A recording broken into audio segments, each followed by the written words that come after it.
नमस्कार दोस्तों, स्वागत है आपका मेरे YouTube चैनल पर। और जो लोग मेरे चैनल पर नए हैं, मैं उनके लिए बता दूं कि इससे पहले हम लोग दो टॉपिक कवर कर चुके हैं। हम लोगों ने दो वीडियोस बना लिए हैं। पहला टॉपिक है टाइप्स ऑफ सुसाइड और दूसरा है कॉजेज ऑफ सुसाइड। तो आज हम लोग जो करने वाले हैं वो है प्रिवेंशन ऑफ सुसाइड। जो सुसाइड का प्रिवेंशन हम कैसे कर सकते हैं, आत्महत्या होने से हम कैसे रोक सकते हैं या बचा सकते हैं। ठीक है, तो अगर आप लोगों ने वो वीडियोस नहीं देखें तो आप लोग देख सकते हैं, बिकॉज तब आप इस टॉपिक से और इस वीडियो से ज़्यादा अच्छे से कनेक्ट कर पाएंगे। ठीक है, सुसाइड प्रिवेंशन। सुसाइड का जो मामला होता है एक्चुअली वो रिलेट होता है मेंटल हेल्थ से। ठीक है, मेंटल हेल्थ को आम तौर पर उतनी इंपॉर्टेंस नहीं दी जाती हमारे कंट्री में जितनी कि फिजिकल फिटनेस को या फिजिकल हेल्थ को दी जाती है। मेंटल हेल्थ भी उतनी ही ज़रूरी है। ठीक है, फिजिकल हेल्थ में हम लोग जिम जाते हैं, कोई कोई रनिंग कर रहा है, जॉगिंग कर रहे हैं, एक्सरसाइज कर रहे हैं, स्ट्रेचिंग कर रहे हैं, योगा कर रहे हैं। लेकिन मेंटल हेल्थ के लिए हम लोग क्या करते हैं?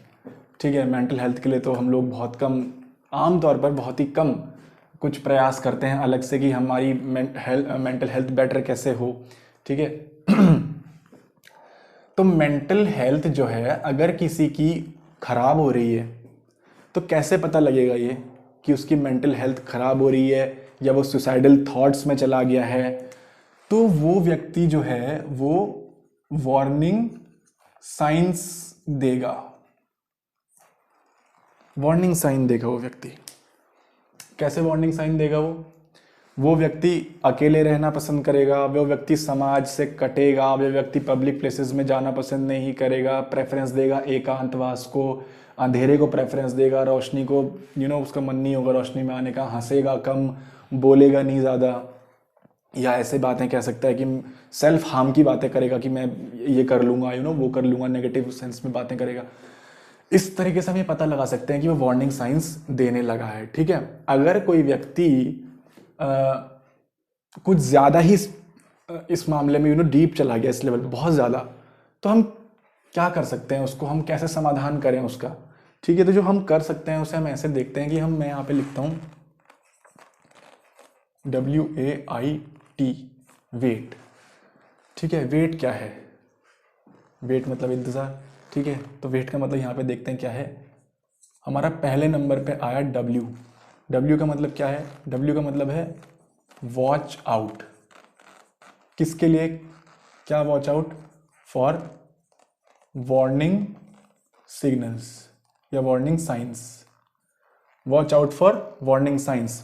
कोई हमारा मतलब प्रिय है तो हमें हमें उसमें वार्निंग साइंस दिख रहे हैं कि वो ऐसा करने लगा, सबसे पहले तो हमें सतर्क हो जाना चाहिए, watch out for warning science. दूसरा क्या है? दूसरा है ए। इसका मतलब क्या है? इसका मतलब है आस्क। आस्क मतलब उससे पूछें हम कि भाई क्या चल रहा है, सब ठीक ठाक है, इस तरह की सब लाइफ में सब ठीक चल रहा है, इस तरह की बातें हम उससे पूछ सकते हैं। तो मैं यहाँ पे लिख देता हूँ, जैसे हम उससे पूछ सकते हैं कि इज एवरीथिंग ऑल राइट। ठीक है, थर्ड जो है वो है आई। इसका मतलब क्या है? इसका मतलब है it will pass. It will pass मतलब ये गुजर जाएगा, ये वक्त गुजर जाएगा। यानी कि हम क्या लिखेंगे? Suicidal feelings will pass with time. ठीक है, तो हम उसको इस बात का एहसास कराएंगे ये जो तुम्हारी फीलिंग आ रही है ये तो गुजर जाएगी कुछ समय के बाद, ये टेम्परेरी फीलिंग है। तो टेम्परेरी फीलिंग में परमानेंट फैसला, कोई ऐसा फैसला मत ले लेना कि हमेशा के लिए कुछ ऐसा दुख मोल ले लो तुम खुद या अपने परिवार वालों को कुछ ऐसा दुख दे दो। और उसे साथ ही साथ इस बात का एहसास भी कराया जाए कि जो तुझे महसूस हो रहा है वो सभी के साथ होता है, वो नॉर्मल बात है, और वो है भी नॉर्मल बात ऑब्वियसली। ठीक है, टी। टी क्या है? टी है टॉक। टॉक किससे? टॉक अदर्स से। ठीक है, मैं इनको बॉक्स में बंद कर देता हूं।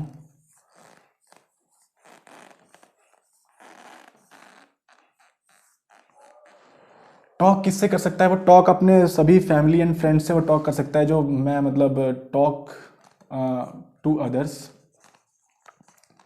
तो अदर्स में आम तौर पे कौन आते हैं? अदर्स में आते हैं आपके फैमिली और फ्रेंड्स में सभी आ जाते हैं, ठीक है। अदर्स में अपने दोस्तों से बात करें, अपने परिवार के जनों से बात करें मतलब मेन बात यह है टॉक, ठीक है, बताएं, एक्सप्रेस करें, जाहिर करें, निकालें अपने अंदर जो भी बात है, ठीक है। वो बहुत ज़रूरी है मेंटल हेल्थ को बनाए रखने के लिए, ठीक है। जो व्यक्ति किसी भी तरीके से अपने अंदर की बातों को बाहर निकाल देता है, ठीक है, वो मानसिक रूप से शांत हो जाता है, वो मतलब उसकी सेहत भी ठीक रह सकती है। और जो व्यक्ति अंदर ही अंदर दबाता है तो बहुत दिक्कत हो जाती है तब, ठीक है। तो इसके अलावा हम देखते हैं एक और चीज कि अगर आप बात नहीं करना चाहते, किसी को नहीं बताना चाहते, आप चाहते ही नहीं कि मैं किसी को बताऊं, किसी के सामने जाहिर करूं, या आपको थोड़ा कमज़ोरी लगती है वो चीज़ कि मैं क्यों बताऊं, तो एक और तरीका है हेल्पलाइन नंबर्स, ठीक है। ये एक तरीका होता है, ये टेलीफोनिक कन्वर्सेशन होती है। ये अपनी सर्विस जो है वो 24 आवर्स प्रोवाइड कराते हैं और ये डिफरेंट लैंग्वेजेस में भी कम्युनिकेट कर सकते हैं आपसे। तो इनको आप बता सकते हैं अपनी बात कभी भी, कुछ भी जो भी आपको प्रॉब्लम है, आप बता सकते हो कि मेरे मन में ये बात है, और ये आपका बहुत अच्छे से समाधान कर सकते हैं। क्यों? बिकॉज आम तौर पे इस टीम में काउंसलर्स और साइकियाट्रिस्ट्स होते हैं। तो ये जो काउंसलर और साइकियाट्रिस्ट्स होते हैं, इन्हें जो क्या है कि जो पूरी हमारी जो मशीन है, शरीर की, मन की, बॉडी की जो पूरी मशीन है, इसकी अच्छी नॉलेज है, दिमाग की, और ये ऐसे केसेस देखते रहते हैं, तो ये अच्छे से बता सकते हैं कि कहाँ फॉल्ट आ रहा है मशीन में, कहाँ प्रॉब्लम आ रही है, तुम्हें क्या करना चाहिए, तुम इस वक्त तुम्हारे लिए तुम ये मत करो, या तुम्हारे लिए ये बेटर रहेगा। ये इस तरह की सलाह हमें दे, और ये बहुत अच्छी सलाह दे सकते हैं, ठीक है। दूसरा तरीका क्या हो सकता है, किस तरीके से हम सुसाइड को प्रिवेंट कर सकते हैं? दूसरा तरीका जिसके माध्यम से होगा वो है मीडिया, ठीक है। मीडिया चाहे किसी भी तरह का हो, डिजिटल मीडिया हो, प्रिंट मीडिया हो, उसकी एक जिम्मेदारी क्या बनती है? मीडिया की जिम्मेदारी इस सेंस में, इस संदर्भ में मीडिया की जिम्मेदारी जो बनती है वो ये बनती है कि वो सुसाइड के प्लेस एंड, या और लिख देता हूं मैं यहां पे, इन दोनों में से किसी को भी, प्लेस और मीन्स को, यानी कि सुसाइड के जगह या तरीके, या दोनों को सार्वजनिक ना करे, पब्लिक ना करे, ना करे, ठीक है। क्योंकि मीडिया का काम ही ऐसा है कि उनका किया हुआ काम सबको दिखता है, सबकी नज़रों में आता है, तो उनकी बहुत बड़ी जिम्मेदारी बनती है। उससे होता क्या, क्यों ना करे, सुसाइड की जगह, सुसाइड के तरीके को पब्लिक क्यों ना करे, क्या हो जाएगा उससे? ये हो सकता है कि जो व्यक्ति, जिसके मन में पहले से थॉट चल रहा है, जिसके मन में लूप चल रहा है पहले से ही कि कर लूँ मैं ऐसा, कर लूँ, किस तरीके से करूँ ऐसा, कौन सा तरीका आजमाऊँ, ज़्यादा सही तरीका कौन सा रहेगा, वो व्यक्ति, अगर हम फॉर एग्जाम्पल टीवी में ये देखते हैं कि इस व्यक्ति ने इस तरीके से किया, और किसी व्यक्ति के मन में चल रहा है कि मुझे ऐसा करना है, तो वो उसे देखकर इन्फ्लुएंस हो सकता है, प्रभावित हो सकता है, उसे ऐसा लग सकता है कि शायद ये तरीका सही रहता होगा, इसमें कम दर्द होता होगा, ठीक है। वो ये सोच सकता है कि इसने ये आजमाया, मैं भी यही करूंगा, क्योंकि यही तरीका सही है, क्योंकि वो जो करना चाह रहा है, उसने जो किया, वो उसका मकसद पूरा हो गया, वो चला गया दुनिया से, मैं भी यही तरीका इस्तेमाल करूंगा, मैं भी ऐसे ही मेरे लिए भी यही तरीका शायद सही रहे। क्योंकि देखिए, वो उसकी लाइफ में कोई ऐसा दुख है जिससे वो छुटकारा पाना चाहता है, तो वो क्यों दर्द लेगा? आमतौर पर वो ये चाहेगा कि मुझे कम से कम तड़प के साथ मेरा काम हो जाए, मैं इस दुनिया से चला जाऊं। तो इसलिए मीडिया की जिम्मेदारी बनती है कि वो प्लेस और मीन्स, किस तरीके से सुसाइड किया गया, उसको पब्लिक ना करे, ठीक है। थर्ड क्या हो सकता है? थर्ड हो सकता है गवर्नमेंट पॉलिसी।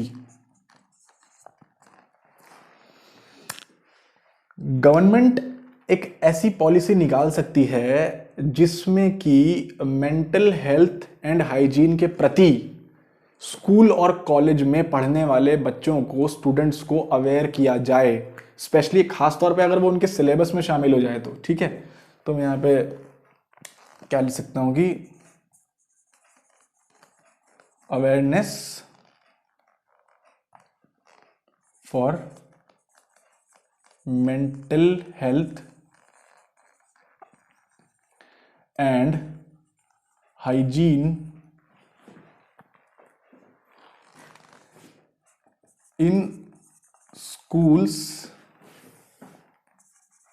And colleges.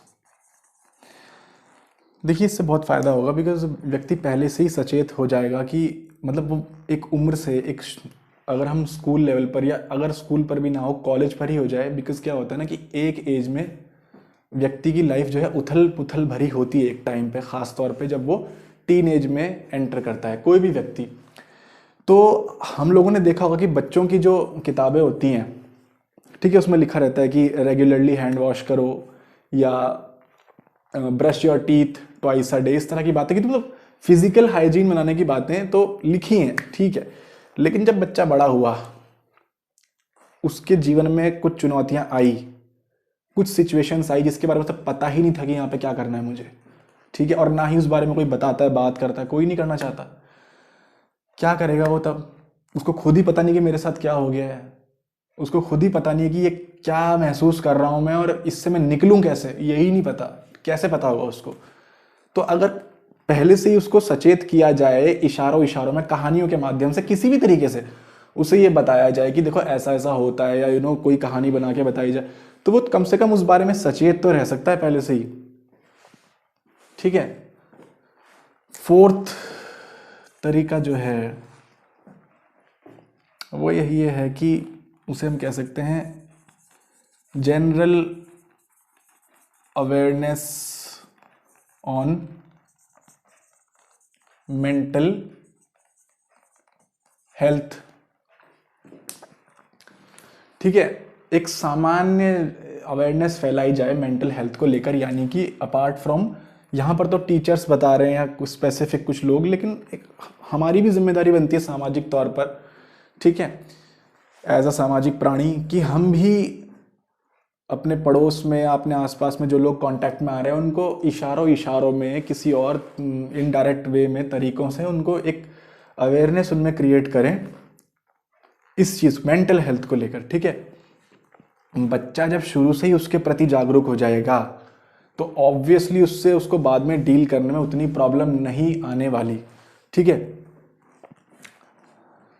जैसे ही उसकी लाइफ में उसे डिप्रेशन या एंजाइटी के कुछ लक्षण दिखाई देंगे, तो उसे जिस तरह हमारा क्या होता है कि जैसे फॉर एग्जांपल हम फिजिकल जो हमारा शरीर के प्रति तो हम बहुत ही कॉन्शियस रहते हैं कि कुछ भी टांग में दर्द हो रहा है, कुछ हो रहा है, तुरंत हम उसका समाधान कर लेते हैं ना, खुद ही कर लेते हैं। लेकिन जब व्यक्ति किसी चीज़ से गुजर रहा है, उसे पता ही नहीं कि इसका समाधान मुझे कैसे करना है, क्योंकि वो चीज़ उसके लिए एक तरीके से नई है, उसको उसके बारे में पहले कभी कुछ बताया ही नहीं गया। ठीक है, शरीर में कोई प्रॉब्लम आ रही, दवाई खा ली, लेकिन मेंटल स्ट्रेस की कोई दवाई तो ऐसे कहाँ कोई वो करती है, कहाँ आती है ऐसी कोई कि दवाई स्ट्रेस ठीक हो जाएगा या डिप्रेशन ठीक हो जाएगा, ऐसा तो नहीं होता। तो अगर उसको एक उम्र से ही उसको अवेयर कर दिया जाए तो वो स्वयं उस चीज़ से फाइट कर सकता है, उस चुनौती का सामना कर सकता है, उससे लड़ सकता है, उसके सामने मजबूती से उससे वो सामना कर सकता है। वो बहुत ज़रूरी चीज़, जब तक व्यक्ति खुद सामना नहीं करता वो नहीं सीख पाता, जैसा कि हम जानते ही हैं। ठीक है, तो वो जनरल अवेयरनेस के माध्यम से ये सीख जाएगा। और उससे एक फायदा और होगा, उससे एक फायदा ये होगा कि जो समस्या उसे असंभव सी लगती थी, जब फॉर एग्जाम्पल वो अगर जो समस्या उसे असंभव सी लगती थी कि अरे इसका तो कोई समाधान ही नहीं समझ में आ रहा है, क्या करें क्या ना करें, तो जब वो उससे लड़ेगा, सीखेगा, और क्योंकि पहले से ही अवेयरनेस क्रिएट कर दी गई है, तो उसको ये भी समझ में आएगा कि ये यार ये प्रॉब्लम तो इतनी बड़ी नहीं थी, मतलब जो मुझे असंभव सी लग रही थी उसका तो समाधान था। तो जब हम दूसरे को उस बारे में सचेत सतर्क कर देंगे तो तब उसे एहसास होगा कि हाँ हाँ इसका तो समाधान था, ठीक है, जो प्रॉब्लम मुझे बहुत बड़ी लग रही थी। तो उसके मन में उम्मीद की एक किरण जागेगी कि मुझे अब मतलब संभल के चलना है और वो साइंस एंड सिम्टम्स पहचान लेने हैं। जिस तरह हम बॉडी में पहचान लेते हैं, उसका समाधान कर लेते हैं, उसी तरह संभावना बढ़ जाएगी कि हम जो मेंटल हेल्थ है जब उसमें डाउनफॉल आएगा तो उसके लक्षण भी समझ जाएं, उसका समाधान भी कर लें स्वयं। जितना हमारे हाथ में है, जितना हमारे जिस हद तक हम कर सकें उस हद तक हम उसका समाधान कर लें। तो ये एक कुछ पॉइंट्स हैं जो कॉमन पॉइंट्स हम कह सकते हैं। ठीक है, मैंने इतना ही इसको रखा है, ज़्यादा लंबा करके कोई फ़ायदा नहीं है। ठीक है, तो मेरी तरफ से इतना इतना किया जा सकता है। तो ये टॉपिक इतना ही था, और इसके बाद जो हम नेक्स्ट टॉपिक करेंगे वो हमारा और भी इंटरेस्टिंग होने वाला है। ठीक है, तो तब तक कृपया बने रहिएगा और शेयर कीजिए कंटेंट। अगर आपको अच्छा लगता है तो आप शेयर कर सकते हैं, बिल्कुल कीजिए। ठीक है, सो बस आज का टॉपिक यहीं पे समाप्त करते हैं। थैंक यू सो मच, नमस्कार, धन्यवाद।